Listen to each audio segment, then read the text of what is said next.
Hokejs. Vienam tas ir sports, otram tā ir tikai izklaide, bet citiem tā ir kā otrā elpa, kā iespēja atgriezties dzīvē. Pirms daudziem gadiem Krievijā, pateicoties ārsta protēzista dr. Marka Pitkina iniciatīvai, aizsākās stājhokejs. Dr. Marks Pitkins zinātniski izpētīja, ka cilvēkiem ar kājas amputāciju ir vieglāk veikt kustības uz ledus slidojot nekā ejot.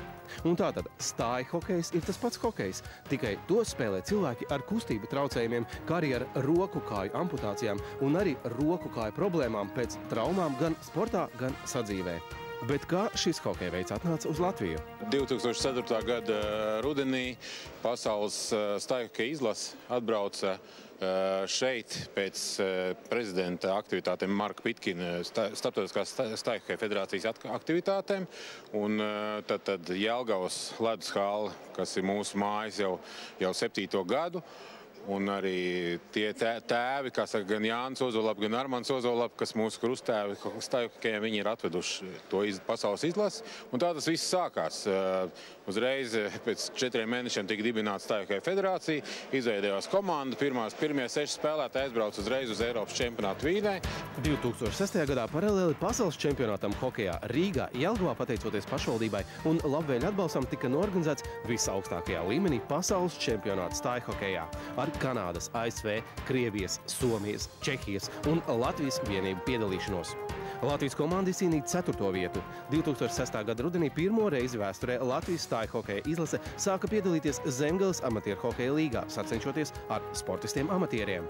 Mūsu vīri ir aizgājuši līdz Eiropas vicečempionu titulam un pasaules čempionātu bronzas medaļām, kas tika izcīnīts ASV 2008. gadā. Šos cilvēkus var tikai abrīnot, jo pirmajā mirklī, paskatoties spēli, pat nevar pamanīt, ka puišiem ir nopietnas veselības problēmas. Viens itālis, viņš piedalījās izlasē, Eiropas izlasē 4 gadus atpakaļ Sanktpēterburgā. Viņam vispār visas kājas nav. Ja? Ne tā, ka līdz celiem, ja? Bet pilnīgi visas kājas nav. Un viņam ir protēze. Ja? Un tad viņš slidoja tā, ka nepateiks, ka viņam nav nekā. Protams, jāatzīst arī, ka ārzemēs ir savādākas protēzes. Šeit mēs nonākam pie ļoti būtiska fakta. Šis sporta veids vienmēr ir gatavs jebkāda veida atbalstam gan no uzņēmēju, gan organizāciju puses. Bet tagad uzmanību. Starptautiskās stājhokeja federācijas kongresā tika nolemts organizēt 2011. gada Eiropas čempionātu Latvijas stājhokeja federācijai. Bet cik gatavi ir paši Latvijas spēlētāji šim notikumam? Teiksim tā, 2 maiņas jau ir zināms, ja, tas ir 10 spēlētāji. Un pa 3. maiņu mēs domāsim, skatīsimies spēles laika un treniņu laika. Čempionāta rīkošanai Latvijā ir arī kāds būtisks uzdevums.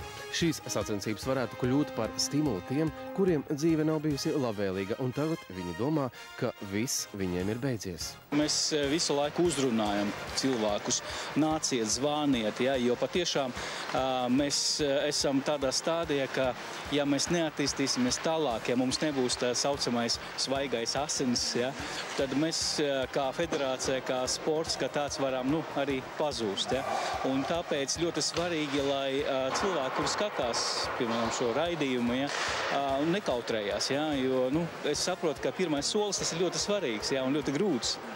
Un tāpēc var piezvanīt uz Latvijas Paralimpisko komiteju, ja, vai atbraukt uz Jelgavas halli, paskatīties, uzdot jautājumus un ar puišiem parunāties. Ja. Varbūt kādām ir jau iemaņas slidot. Ja nav iemaņas slidot, mēs iemācīsim. Mums arī ir puiši, kuri nekad neslīdoja. Un viņi atbrauca, pamēģināja, viņam iepatikās, ja, un, protams, ka viņi tagad mūsu sastāvā. Un tas ir tikai sākums. Tālāk kopīgs, varētu pateikt, ģimenisks darbs. Darbs pie tehnikas, treniņi. Un galvenais, ka ik viens, vienalga vai pretinieks vai komandas spēlētājs, tevi vienmēr sapratīs. Visi jau runā par tām uzvarām, bet es domāju, viņiem galvenais, lai viņi gūst prieku no tā, ko viņi dara, jo tas, es domāju, pats galvenais viņiem, un es domāju, ka viņi to arī gūst, un ja viņi gūst, to arī uzvars būs. Es tikai gribēju pateikt visai Latvijai, domāju, ka noteikti nav jāslēpjās, ja piemēram kaut kāda nelaime notika. Un nedrīkst sevi slaktēt ar kaut kādām nelāgām lietām.